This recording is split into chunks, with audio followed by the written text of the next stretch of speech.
तो जिसका डर था आखिरकार वही हुआ। खांचों में बटी सियासत ने औरत की आबरू को भी अपने सियासी चश्मे से देखना बंद नहीं किया। पश्चिम बंगाल की महिला मुख्यमंत्री ने महिलाओं के आरोपों को एक पार्टी विशेष से जोड़कर अपने करीबी शेख शाहजहां को बचा लिया। शेख शाहजहां का बचाव उन्होंने विधानसभा में बजट भाषण के दौरान किया। वो शेख शाहजहां जिस पर आरोप यह है कि वो हिंदू लड़कियों को उनके घरों से निकालकर उनके साथ बलात्कार करता है, दुष्कर्म करता है, उनको नोच खसोट कर अपने गुर्गों के हवाले कर देता है, और वो जब तक चाहते हैं तो उनका शोषण करते हैं, जब चाहता है तो लोगों की जमीन कब्जा कर लेता है। ये आपको हमने कल बताया था कि 24 परगना पश्चिम बंगाल में जो इलाका है संदेश खाली, वहां पर ये घटनाएं लगातार हो रही थी।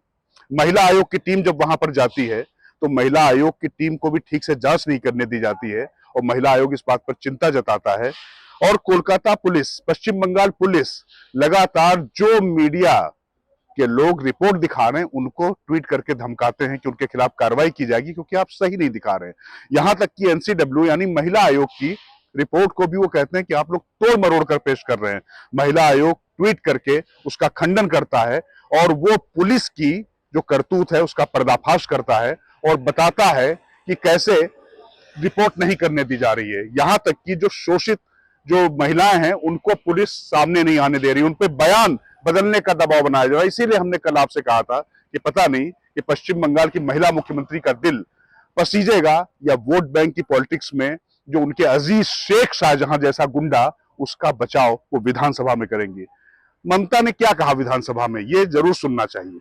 ममता ने कहा कि शेख शाहजहां पर पहले ईडी के जरिए कार्रवाई की गई, उसके बाद वो तो वहां था ही नहीं, नकाब पहनकर औरतों ने वहां पर जो बयान दिए हैं वो सब बीजेपी और आरएसएस के लोग हैं, और उन्होंने कह दिया कि जो संदेश खाली जगह है वो बीजेपी और आरएसएस का बंकर है। मतलब जो लोग आरोप लगा रहे हैं वो बीजेपी और आरएसएस के इशारे पर लगा रहे हैं। मतलब जो महिलाएं सामने आ रही हैं वो सब उनके हिसाब से सिर्फ राजनीति प्रायोजित है। हमने जब कल आपसे ये कहा था कि बड़ा मुश्किल लगता है कि इस मामले में विपक्षी दल बोलेंगे, तो ये भी सच साबित हुआ। कांग्रेस ने इस मामले में टीवी चैनलों पर डिबेट में अपने प्रवक्ता देने तक से मना कर दिया है। मुंह तो क्या खोलेंगे वो, आप समझ ही सकते हैं। तो राजनीति ने कहां तक चीजों को लाकर खड़ा कर दिया है। बार बार ये जो चिंता बुलंद भारत टीवी के डिजिटल प्लेटफॉर्म पर हम कल जता रहे थे, वो आशंका दुर्भाग्य से सच साबित हुई। और सबसे बड़ी बात यह है कि एक नहीं, दो नहीं, तीन नहीं, इतनी महिलाओं की वहां पर लगातार लाशें भी मिल रही हैं।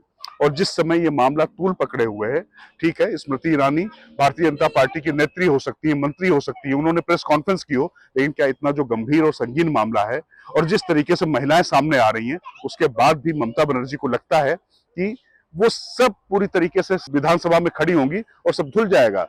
साफ साफ दिखाई पड़ रहा है कि चुनाव के दौरान उनको पूरा पोलराइज करना है वोट, और अगर शेख शाहजहां पर वो कार्रवाई करती हैं तो उसके बाद शायद उनको नुकसान हो सकता है। लेकिन मुझे लगता है कि इतिहास ऐसी भूलों पर एक महिला मुख्यमंत्री को तो कतई नहीं क्षमा करेगा। और जिस भद्र लोग की बात करती हैं और जिस माटी मानुष की बात करती हैं, उसमें क्या महिलाओं को इस तरीके से टुकड़ों में बांट कर देखना और उन पर ही सीधे आरोप लगा देना, जो खुद विक्टिम है, जो खुद शोषण का शिकार है, उस पर ही आरोप लगा देना किस तरीके की राजनीति है, समझ से परे है। नमस्कार।